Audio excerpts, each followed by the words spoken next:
Hello everyone, आप सभी लोगों का एक बार फिर से आपके अपने YouTube channel massive skill mechanical में स्वागत है। आज के इस वीडियो में मैं आप सभी लोग से टॉप 10 फ्लूइड मैकेनिक्स के ऑब्जेक्टिव क्वेश्चंस और उनके आंसर डिटेल में डिस्कस करूंगा, जो कि आपके आने वाले किसी भी कम्पिटिटिव एग्जाम के लिए काफ़ी ज़्यादा इंपॉर्टेंट रहेगा। तो प्लीज़ वीडियो को बिना स्किप किए हुए पूरा एंड तक ज़रूर देखिए। तो चलिए हमारा पहला क्वेश्चन देखते हैं। काफ़ी ज़्यादा इंपॉर्टेंट क्वेश्चन है ये कि property of a fluid by which its on molecules are attracted that is called adhesion, cohesion, viscosity या कंप्रेसिबिलिटी। तो मान लीजिए ये आपका कोई फ्लूइड का पार्टिकल्स है। फ्लूइड के पार्टिकल्स के अंदर में छोटे छोटे मॉलिक्यूल्स होते हैं, ठीक है। इन छोटे छोटे मॉलिक्यूल्स के बीच में एक फोर्स लगता है और उस फोर्स को क्या कहते हैं? अगर वो फोर्स जो है वो दोनों आपस के जो मॉलिक्यूल्स है, यानी कि बगल बगल के जो मॉलिक्यूल्स खुद के मॉलिक्यूल्स के बीच में लगता है, उस फोर्स को हम कोहेशन बोलते हैं। और जब कभी भी ये मॉलिक्यूल्स अलग रहेगा और ये मॉलिक्यूल्स अलग रहेगा और इन दोनों के बीच में अगर कोई फोर्स लग रहा है तो वो कहलाता है आपका एडहेशन।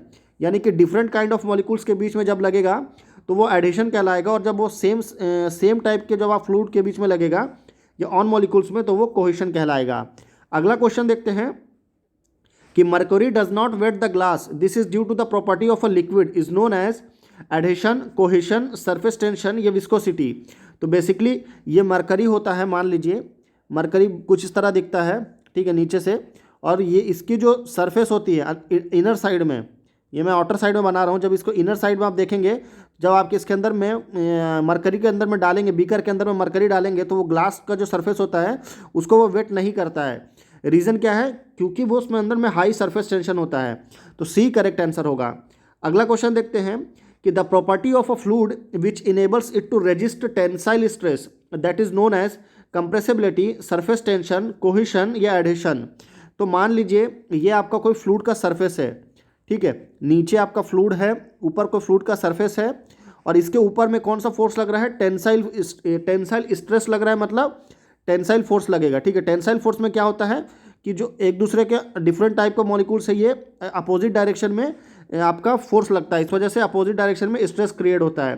तो ये आपका टेंसाइल स्ट्रेस यहाँ पे जब लगेगा, ठीक है, तो इस टेंसाइल स्ट्रेस को रोकने के लिए हमारा एक फोर्स लगता है। तो वो फोर्स जो है किसकी वजह से लगता है? तो वो कोहेशन की वजह से। क्यों? क्योंकि ये ऑन मॉलिक्यूल्स में ही ये स्ट्रेस लगता है। तो इस वजह से सी करेक्ट आंसर है। Property of a fluid by which molecules of the different kind of fluids are attracted to each other that is called adhesion, cohesion, viscosity या कंप्रेसिबिलिटी। तो बेसिकली क्या बोल रहा है कि कोई भी फ्लूइड की जो प्रॉपर्टी है वो डिफरेंट काइंड ऑफ फ्लूइड, तो मैं पहले ही बता चुका हूँ, सेम काइंड ऑफ फ्लूइड की बात करेंगे तो कोहेशन, और डिफरेंट काइंड ऑफ फ्लूइड की बात करेंगे तो वो एडिशन कहलाएगा। तो ए करेक्ट आंसर होगा। अगला क्वेश्चन देखते हैं कि specific weight of a water in SI unit that is equal to 1000 newton per metre cube, 10,000 newton per metre cube, 9.81 into 10³ newton per metre cube, 9.81 into 10⁶ newton per metre cube. तो specific weight का जो SI unit होता है वो क्या होता है? तो स्पेसिफिक वेट का पहले डेफिनेशन पता होना चाहिए। तो स्पेसिफिक वेट मतलब होता है आपका वेट अपन वॉल्यूम, ठीक है। तो वेट का जो यूनिट होता है वो आपका न्यूटन में आता है, और वॉल्यूम का जो यूनिट होता है वो आपका मीटर क्यूब में आता है। तो इस हिसाब से आपका न्यूटन पर मीटर क्यूब ये आपका यूनिट हो गया। तो ये चारों में यूनिट सेम है। तो ये इसके जो एक्चुअल वैल्यू होती है वो होता है 9.81 into 10³ newton per metre cube. तो सी करेक्ट आंसर होगा।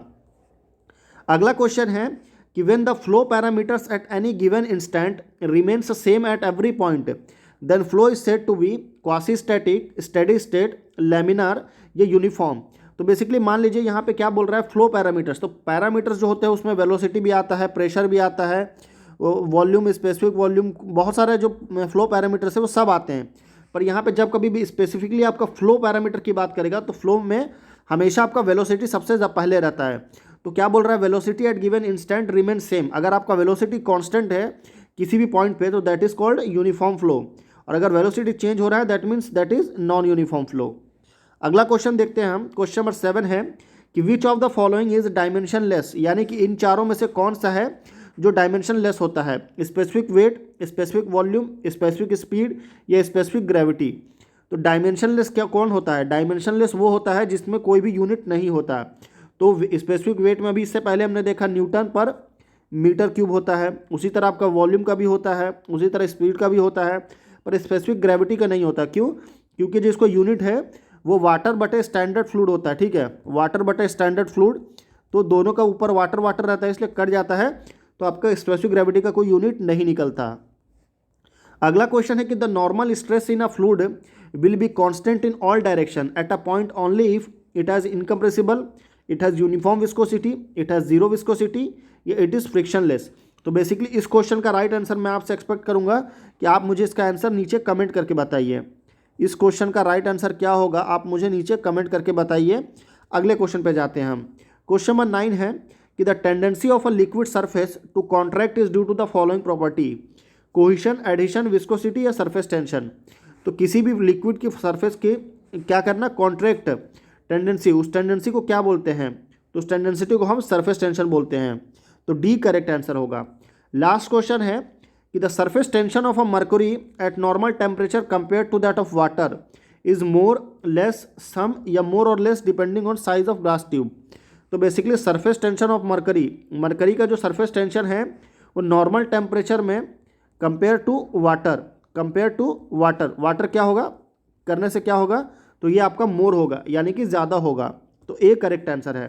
तो हमारा 10 क्वेश्चन कंप्लीट हो चुका है। अगर आपको इस वीडियो का फ्री में PDF चाहिए तो उसके लिए आप हमारे टेलीग्राम ग्रुप को ज़रूर ज्वाइन करिए, लिंक इसी वीडियो के डिस्क्रिप्शन बॉक्स में दिया है। फिर मिलते हैं अगले वीडियो में, तब तक